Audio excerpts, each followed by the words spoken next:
This is Stanton Friedman. I'm a nuclear physicist with a very strong interest in flying saucers. I'm in Kansas City, Missouri on July 24th, 1991. I'm here to do an interview with Gerald Anderson, a very important witness with regard to the recovery of a crashed flying saucer in New Mexico in July 1947. We have just had a visit with a polygraph examiner who says he has seen no evidence of deception. This is after spending several hours with myself and Gerald, mostly with Gerald. A full report will be forthcoming. So with that, we will talk to Gerald Anderson. Okay.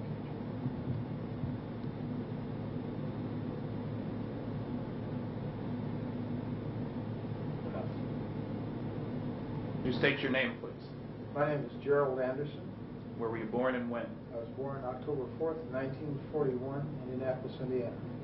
Okay, and give me a summary of what happened in 1947 with regard to a crashed flying saucer in New Mexico. Well, we had just moved to Albuquerque, New Mexico on July 4th, 1947. This was approximately the day before we went out on the plains of San Augustine with my Uncle Ted, my cousin Victor, my father, my brother Glenn, and myself. We drove down to the plains of San Augustine, which is west of Socorro, New Mexico, in the Magdalena-Daddle area, and we were down there looking for banded and moss agate, which, according to my Uncle Ted and my cousin Victor, was prevalent in the area. My brother, being an amateur rock hound, and wanted to get some of this, and it was a way of showing us around the area. And they had relatives down in Magdalena that they wanted to introduce us to. And so we had gone down there, and we got down in the Horse Springs area and had driven off onto the plains down an old rutted road for a mile or so, and seemed like a long ways. We parked the car, got out of the car, and walked down the hillside. The semi-forested, I guess you could say. It had pinon trees and scrub oak and stuff like that on it. And we'd walked, well, not scrub oak, but cedar, and walked down the hillside into an arroyo, a dry wash, and then walked south down the dry wash toward where the agates were supposed to be at. And as we came around a bend in the arroyo that had pinon and cedar trees growing on it, we were able to see farther ahead down the arroyo, and on the next ridge line there was a large silver disc-shaped object was embedded in the side of the ridge line, and there was debris and wreckage and stuff strewn about the area, but mainly this thing was intact. I would estimate its size from an adult perspective to be something like 35 feet in diameter. I've heard other people who were there say they thought it was like 50 feet, but as an adult I would say about 35 feet in diameter, quite large. When we got up to it, there were 4 bodies there, not human. There was 2 of them who were obviously dead. One of them was obviously very badly injured, and one of them that apparently suffered no ill effects, or didn't appear to be injured, and was ambulatory, was mobile. I was just sitting there next to the one that was still alive that appeared to be badly. Were they right next to the vehicle? Right next to it, right under the edge of it. And this craft had apparently come in from the east, bounced off one ridge line, went plowing through this arroyo area, and then crashed into the ridge line and embedded itself. And they were sitting back under the edge. It was kind of tilted up like this, and they were sitting back under the edge here. And I'm assuming that this one creature that was all right had laid this material on the ground, but it looked like unrolled tinfoil that these other 3 creatures were laying on, like it was trying to, like you do a person in shock, you know, put them on a blanket, kind of a thing. And apparently it had some boxes there around it, and had apparently been trying to give first aid or help these other creatures when we first got there. And as we approached the creature drew back like this, like it was in fear of us, like we were going to hurt it. And it wasn't very long, you know, trying to communicate with it. The adults were. It seemed to calm down and just sat there and kind of looked back and forth, watching them, apparently trying to figure out what was going on. Like, what did it look like a little bit more? These creatures, all of them were about 4 foot tall, 4.5 feet tall. They had very large heads that were shaped larger on the top, and they kind of tapered down. Not to a real sharp point, but just tapered down where they were thin. And they had very large, oval-shaped or almond-shaped, I guess you could say, black eyes they were so shiny they had almost a bluish tint to them when the light reflected off of them.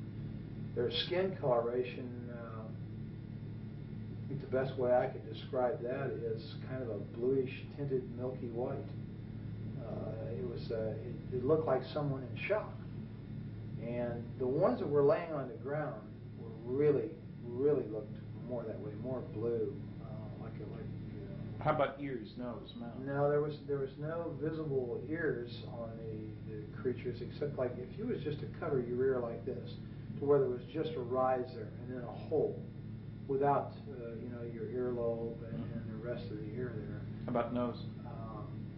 It was the nose was very small, almost imperceptible, and just like 2 holes straight in, and the lips were just a straight line. It was like a cut, and you couldn't see any visible lips like we have. It was just a slit, and what never color? made a sound. Pardon? What hair color? There was no hair. They were completely bald. And no sounds? I never heard a sound of one, not out of any of the creatures, including the one that was... Did you see fingers?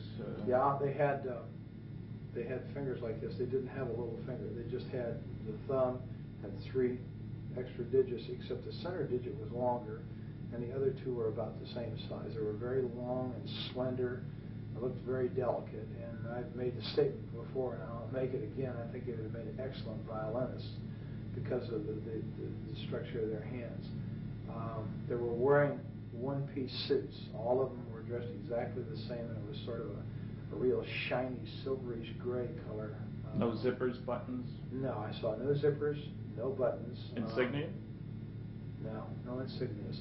The only thing that was different, they all had this, but the only thing that was different from the silvery gray suit was that down like the seam like it was a seam on the shoulder, and around the collar it was trimmed in what appeared to be maroon, like cording.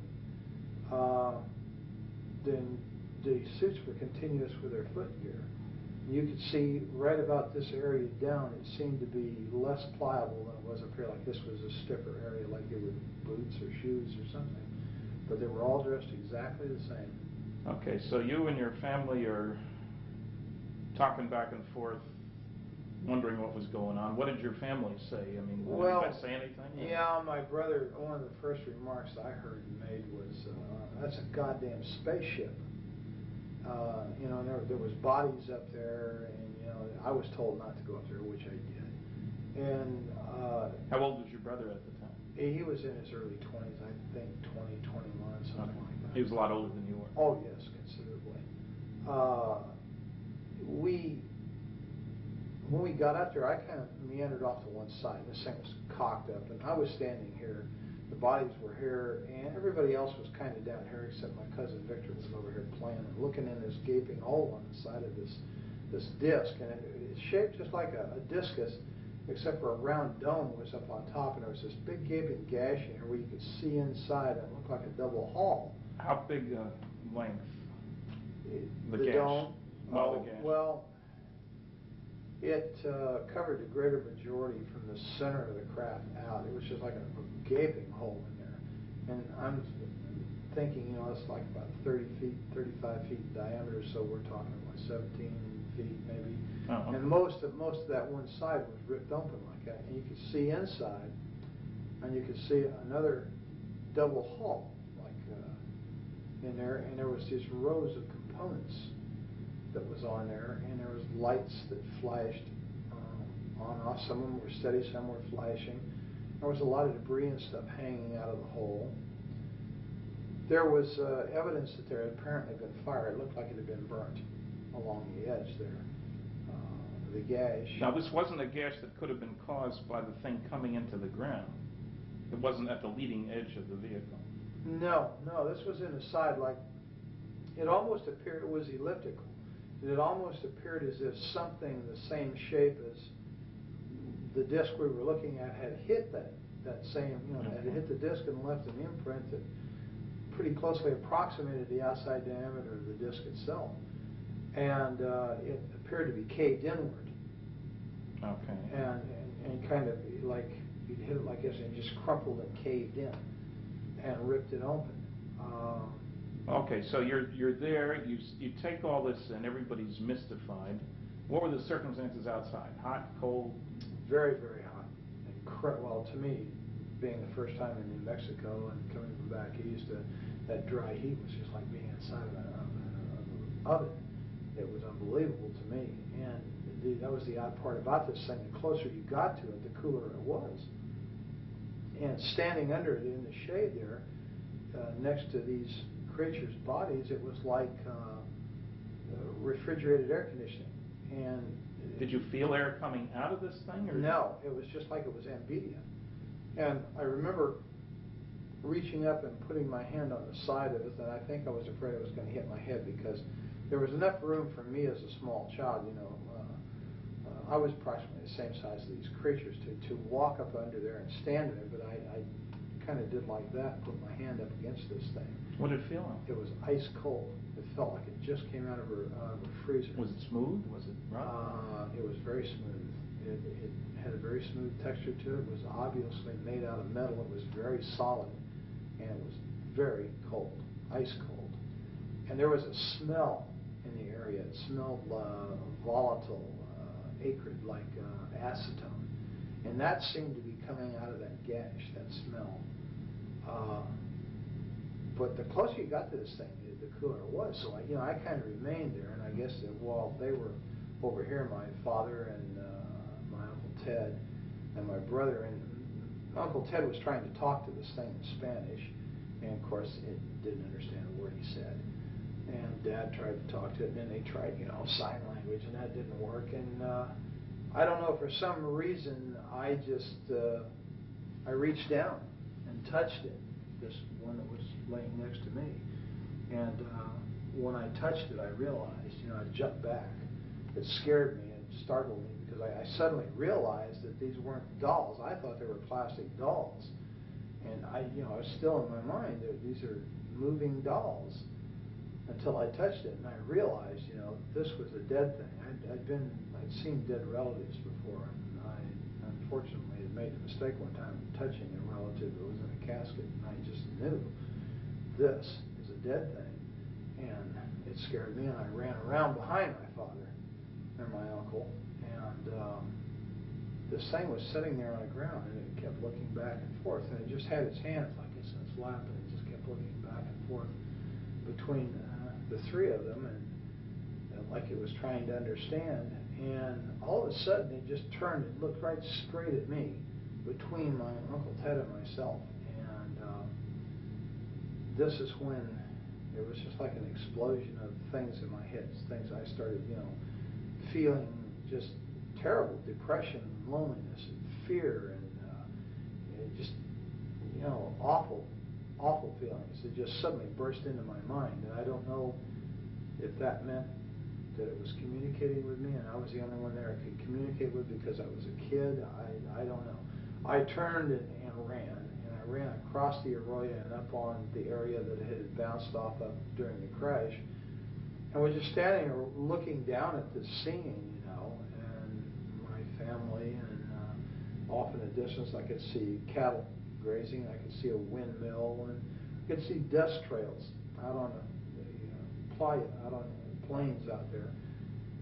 And I was there for a little while, and then I came back down, and I guess we were there, Victor was when I got back down there, Victor was up in the crack, and Ted yelled at him to get out of there, and Glenn went over and grabbed him by the belt and jerked him off. That's your brother? Yeah, and jerked him off and said, get out of there, you could cause this thing to explode and kill us all, and then of course he went prowling around in there. I was kind of standing off to one side looking. That's why I knew that I could look off these rocks that I was standing on right into this thing. That's why I knew, about the lights and the components and stuff. And then, I heard other people talking. I turned and there was a group of people coming up the arroyo from out on the plains from the south. They had come up there, and of course they walked up and was talking. And how many? There was an older man and 5 younger students. Boys, girls? There was 3 boys and 2 girls, and they were all, introducing, talking to my father and my uncle and my brother. What did the older one look like? The leader of this group, yep. The man, he was a very tall man, very big man. He was wearing a pith helmet when he first came up, one of those kind of explorer helmets. And he was bald, and I know that because he had taken it off and he had done this, a couple times with a handkerchief and put it back on. He was a balding man, and he had a round face. He was very ruddy complected. He's a big man,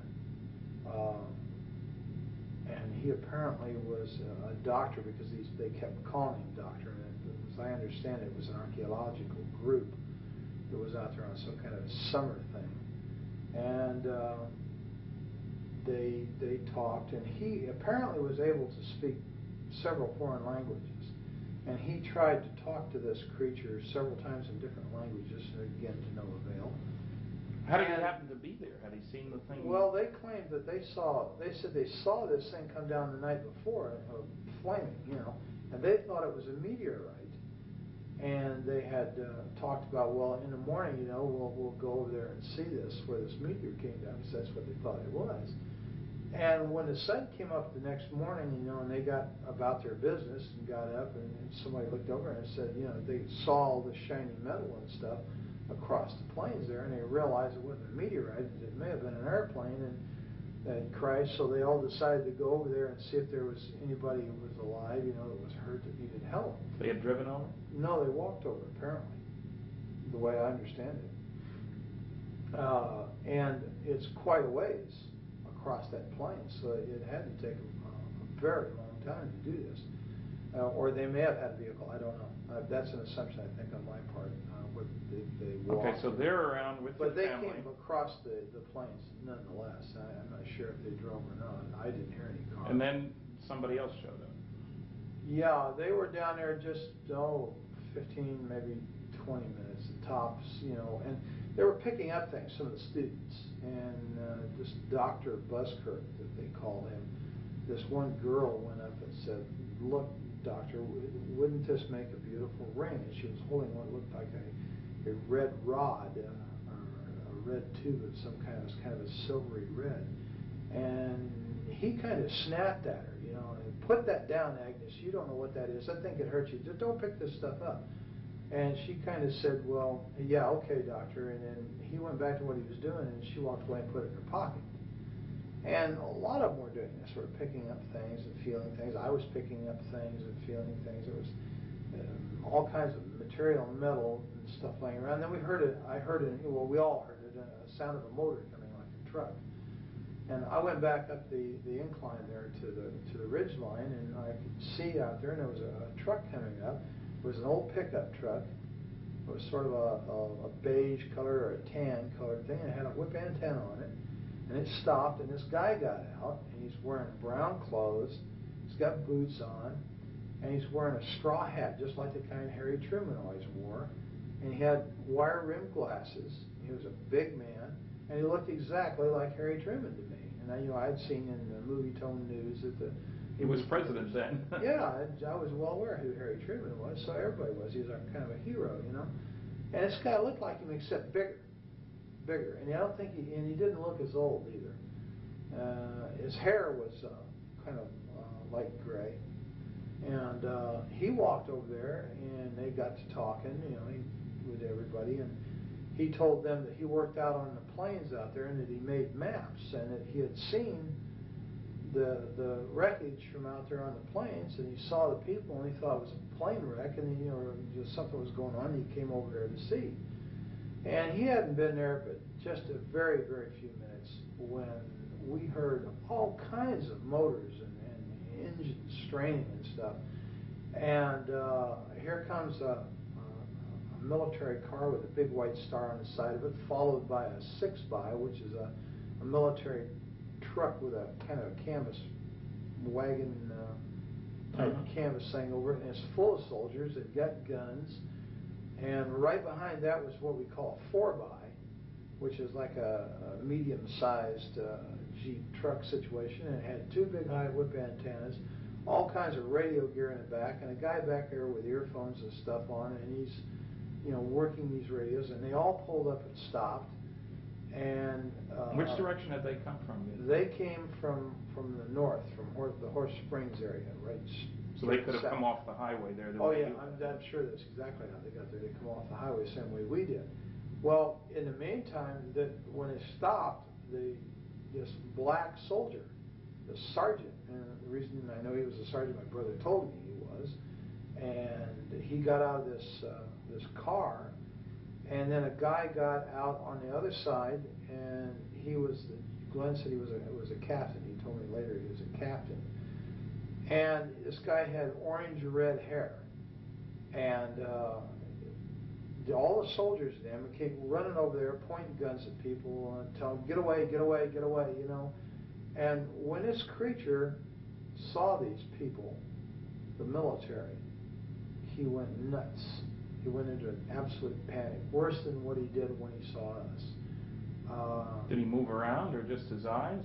He just oh, okay. Crazy, and it was like he was looking fearful. like he was looking for a place to run and hide. But he never got up. Never got up. He never left the one injured one next to him. And this red-headed officer, this guy was a real butthole. He made all the threats. He threatened to have people shot if they didn't move away. Everybody? Oh yeah, get away, get away!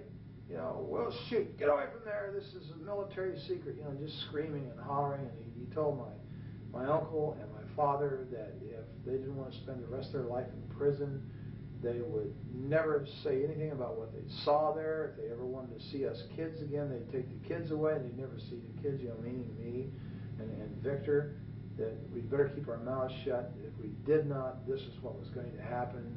They were threatening people and pushing people. And the students as well? And Dr. Oh yeah, they were hustling everybody. And one of the soldiers pushed my uncle. He had a rifle, I guess, and he shoved him back like that. Well, that was something you don't do to my Uncle Ted. Ted had a violent temper, and he grabbed the rifle and reached over top and smacked this guy and dropped him right there. And Ted had dropped the hat. This guy's a cowboy. He'll hit you in a minute. And of course, when he did that, there was bolts opened, and I guess cocking. You know, they were cocking their rifles. They were pointing guns at people, and everybody, Buskirk and Glenn and Dad, grabbed him, you know, pulled him back and got him away. Don't, man, they're going to shoot. Don't do that, you know, trying to stop this. And I think we came very close to having someone shot. Then they really started threatening, you know, and they interviewed me. Did the redhead do all the talking pretty much, too? Pretty much, except once in a while the sergeant would chime in and make statements like that to other people in response to the redhead. But mainly it was the redheaded. Was there a name tag? Yes, there was, and his name was Armstrong. And I'm not sure if I know that from having read it or know that from remembering it and now being able to read it in my memory, or if someone said that to me. But his name was Armstrong. It was right here on his uniform. Now, they chased you guys away pretty quick. Yeah, they did. And they herded us up like cattle. And they moved us up the Arroyo back in the direction we'd come from, over the protest of this Dr. Buskirk, who said, no, we've got to go the other way. We came from over there. I don't care where you came from. Get your ass up the Arroyo. And they ran us up the Arroyo. And so you get to your car then? Right. Now, they take us up the Arroyo, and just below the hill that we came down, they broke us off and moved us up the hill. Now, this whole time, no one has ever frisked us down. No one has ever checked our pockets to see if we picked up any of this material. And this girl, Agnes, still has that stuff in her pocket, and some of the other students had stuff. To my knowledge, up to that point, they had not been searched. Whether they did so afterward, I don't know. They never searched us, ever. They run us back up the hill, and when we got to where the car was parked, where Dad had parked the car up there, there's a Jeep with a guy sitting in the back, and there's a mounted machine gun in the back of this Jeep, and all these soldiers. The Jeep pulls out, we're told to get in the car, we follow the Jeep, and the soldiers go with us, all the way back out to the highway. And when we get back out to the highway, they set us right there. They wouldn't let us out of the car, they wouldn't let us move forward. I don't know whether they were making a decision or what. When we got out to the highway, this place was absolutely full of military personnel, military equipment. There was airplanes sitting out there that they had landed on the highway. Did you see any airplanes when you were back at the site? Yeah, there was airplanes in the sky, but nobody thought much about it. You know, I didn't think anything about it. I was used to airplanes being in the sky, having, you know, been raised in Indianapolis, Indiana, the home of the Nordum bomb site. You know, the sky was always full of military aircraft. I never thought nothing about it. And when we get back onto the highway, there's observation aircraft, you know, high-winged aircraft, and there's one, what I know now to be a C-47 sitting there, and how we didn't hear that land's beyond me. And how he landed, well, of course, I guess you could land if you're a good pilot out there, because there was no telephone poles or anything. And it was, they had tore the fence down on the north side of that highway, and all this equipment was setting back up there, and that plane was up there, and they were taking stuff out of the plane. There was military ambulances, and there was trucks with wreckers, cranes on them, and there was tankers, like maybe had fuel or water in them. There was just, everywhere you looked, there was military. And a major recovery operation. Yeah, it looked like an invasion force. It really did. And they were all wearing these light khaki uniforms. They didn't look like, you know, olive drabs. They were light khaki, and they all had the same patch over there, that kind of blue funny patch with the circles on it was on their shoulder. And Did you have any clue as to where they came from? Did your brother or your uncle? No, I don't know where they came from. I don't think anybody ever ascertained that. There were a lot of them had MP patches, and some of them were wearing nightsticks off of these webbed utility belts. They had nightsticks, and they had 45s and holsters. You know, the automatics in the full holster. And these were the people who were given most of the orders. They had the road barricaded off out there, and we sat there for a very long time, and, you know, we were getting thirsty and everything, and we asked, you know, if we could go back to Horse Springs and get some water. Oh, no, you can't go through there. And right after that, they said, no, you just turn around and you head out of here now, and you go to Socorro, and this is a redhead again, you keep your mouth shut, you just keep going, and don't look back. Well, so we drove away, you know, and Dad and I said, hell with it, we'll go to Magdalena, we'll get water in Magdalena, you know, because that's where John Trujillo lived, their relative with Ted. And so as we drove away, I was looking out the back window, and I could see Dr. Buskirk and these kids, and that guy that got out of the pickup was standing there, and this Dr. Buskirk was doing just like this in this redheaded officer's face, and he kept pointing back behind him. And I guess that meant, you know, we got to go back that way, and he was fed up with this guy or something, and he was shaking his finger in his face while they were yelling at each other. And that's pretty much the last I saw of the whole situation. I don't know what happened after that, because we just kept going. Did you get home before dark? Oh, yeah, it was before dark. Of course, it was in the summertime, so it didn't get dark until way late. And we stopped in Magdalena very briefly, and, you know, and then just kept going. And the adults were really funny, you know, they were really scared. And I had very rarely, you know, well, of course I didn't know him that well, but over the years I knew that Ted was not much of a disciplinarian. He really didn't discipline the kids that much. But he really knocked the fire out of little Victor. Victor wanted to talk about what we just saw. I just saw Ted kept telling him, shut up, don't talk about it. Nobody's talking about this. Finally, he just turned around and knocked the living hell out of Victor for shooting his mouth off. Did Ted work at Sandia then? Yes, he did. He did something out there in the technical area. I don't know. Had a clearance? Yes. And later your dad worked out at Sandia? Yes, he did. Security. And he worked there for years. Until he retired. Until he retired. And Dad had some very high clearances. Okay. When we got home, Mom was over at Uncle Ted's house, and Mom perceived instantly that something was wrong. I said, "What's wrong, Glenn?" He's again, and then they decided they'd tell him. Well, when they did, then of course Isabel, "Oh my God, you saw demons, you saw the devil," because Isabel was Ted's wife? Ted's wife is a devoutly religious Catholic person who thinks anything that isn't a vision of, say, the Virgin Mary or of Jesus is quote-unquote demons, and that's what we saw. And of course Ted, oh God, he just put her off. And we really never talked about it much in the family because of the reaction it got. And my dad was really afraid, and so was Ted. Glenn especially, because Glenn made the statement about when he first saw the military. He told my father, he said, and Ted and everybody there, "Don't let them some bitches know I'm a Marine. Don't let them know." And of course nobody did, and he was in civilian clothes, so he had a pair of blue jeans on, and it was in civilian clothes, so he didn't look like military, or I'm sure his ass had been in real trouble. And they never checked. They just assumed, I guess, that we were. Did they ask your names? Oh yeah, they took our names.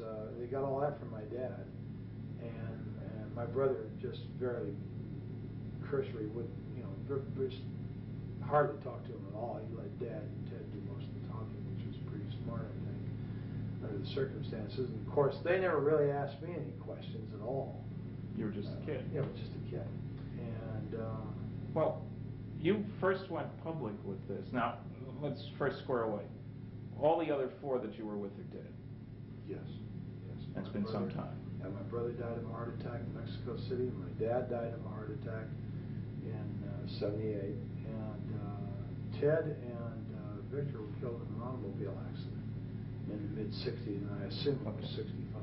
Right, now, there's a strange diary that's turned up. How did that happen? Well, when I went to my father's funeral in 1978, a lot of Dad's personal belongings were given to us boys. You didn't live in the area at the time. Oh, no. You'd gone off to the military. I've been in the military, and subsequently, on return from the military, moved to Colorado immediately. And your dad had remarried a couple of times. And oh, yeah. This was, Dad was on his third wife. And his personal belongings and stuff, were kind of given to my two brothers and myself. And my cousin Valley Jean was there at the funeral. That's Ted's daughter? Yes. And she came up and was talking to me, and she said, "Here, you were there, you need to have this too." And she handed me these photocopies. And at first, I thought, well, what is this, Dad's diary? She said, "No, it's my dad's diary, but you were there, you need to have this." And then it dawned on me what I was looking at, and because I read a little bit of it. And so I said, "Yeah, okay," and I didn't want to talk about it at the funeral because Roz's side of the family, God bless her. That's your dad's third wife. God bless her, I loved her. But they were very religious, and they would have viewed this exactly the same way as Isabel had, as evil. And I really didn't want to have any problems with them. We were kind of on shaky terms. We didn't see eye to eye religiously, so we're not quite good. Well, you're active in religion now, aren't you? Oh, yes. You're a deacon in the Episcopal Church? Right. Okay, that means you actively participate in service. Lay Eucharistic ministry. Okay. So I actively participate. I serve on the altar.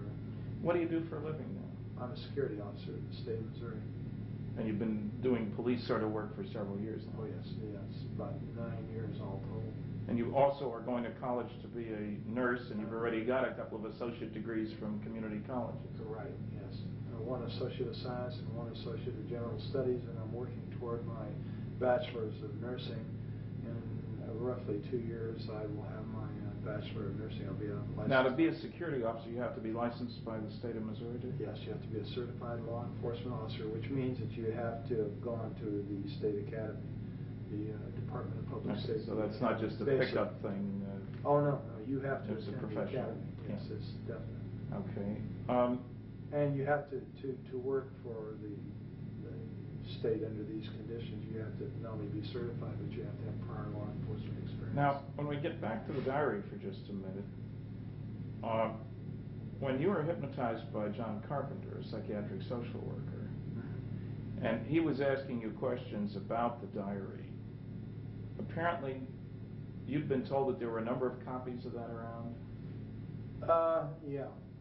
Something buried out maybe there too? Yeah, as I understood. Well, in fact, in conversations with Valley Jean after the fact, after I got involved in this thing through the Unsolved Mysteries thing, I was told that that wasn't the only diary. That what I had was a copy. Well, it was a photocopy. Okay. And that there were a lot of these copies around, and apparently Uncle Ted or someone had put these out through different people in the family and friends and stuff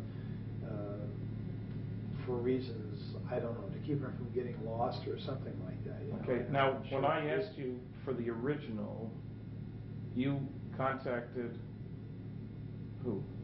Well, yeah, Valley Jean. That was Valley Jean, okay. Right. She was in a convent. Right.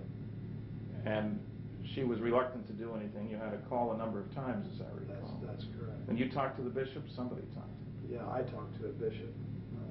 And he convinced her to send the stuff to me? Yes, apparently. Okay, because I got it directly from Colorado with a cover letter that strongly indicated that she didn't want any more to do with this. That was part of the agreement. But that she considered this the work of the devil, or words to that effect anyway. Yeah, I think she's of the same opinion that her mother was. Okay, It so... was the work of the devil. And you see, all I ever had of this was the photographic copies that I had showed you originally. And as I understand it, you received the original. I received the original from which those have been Right. made. They were partly burnt. She mentioned she had intended to burn them, but because of your persistence and with the agreement that I never contact her, she would send them to me. And as you know, when I had forensic analysis done, it showed that the ink dated from the early 70s. The paper could have been available in 47. So it was clearly not an original. But it was also done before there was any publicity about this case anywhere, because I know I was the first one to get involved. Exactly.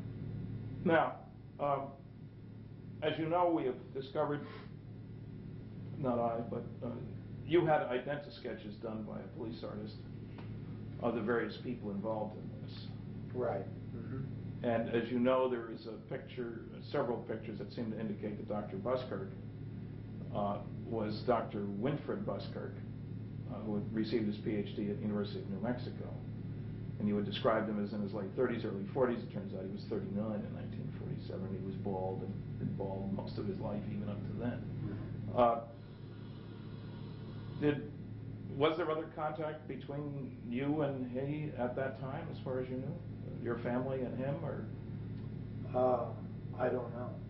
Well, not to your knowledge. Not to my knowledge. I don't believe my dad had ever contacted him. There's a possibility that Ted may have, and I'm not sure why.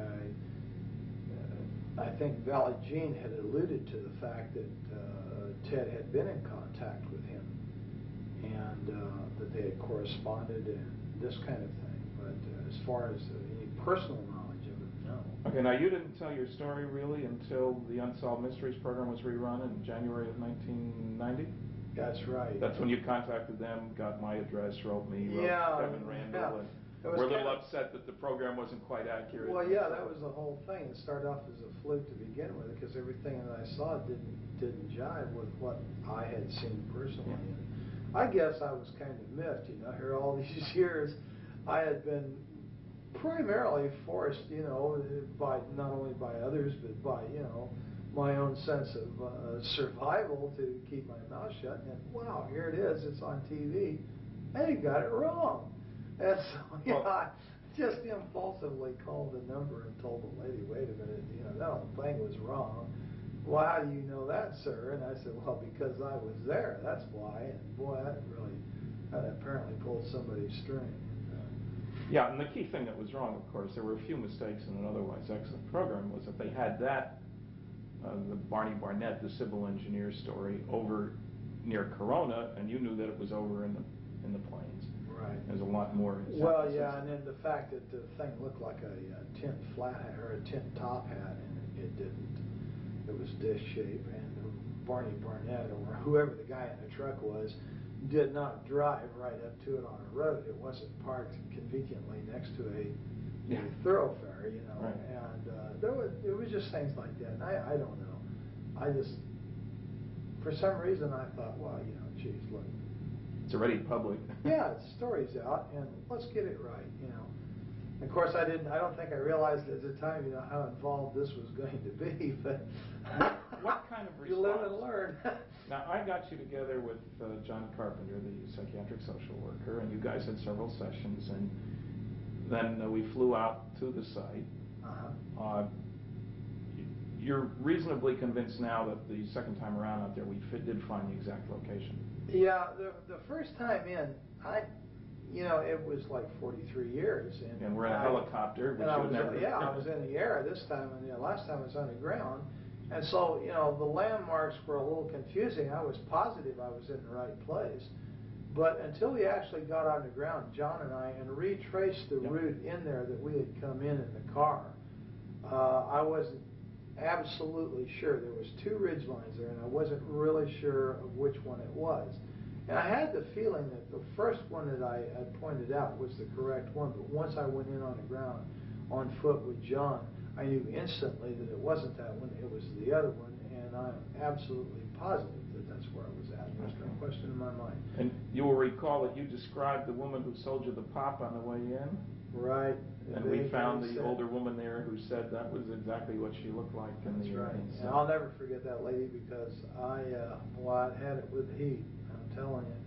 Back seat of that 40 Plymouth, down those dirty old roads and stuff, and for mile after mile. And of course, my dad was one of these kind of people. When he got in a car, it was point A to point B nonstop. I don't know why. He just never stopped to smell the roses along the way. And so, you know, I was pretty sad shape, and yeah, I remember that lady quite well. What kind of response have you had? You went public. I mean, John talked to a newsman. You both talked. He called me. And the Springfield newspaper carried a very straight, very large article, and that got spread around by lots of people. So suddenly you're a celebrity, if you will. What kind of reaction from the people who knew you on campus where you worked, your friends? Oh, very, very few negativists. There's the noisy negativists, you know. We have those. But in general, generally supportive. 99% of the people were incredibly supportive. Only one professor at the university was of the negativist type that was vocal about it. Everybody else is just 100% supportive.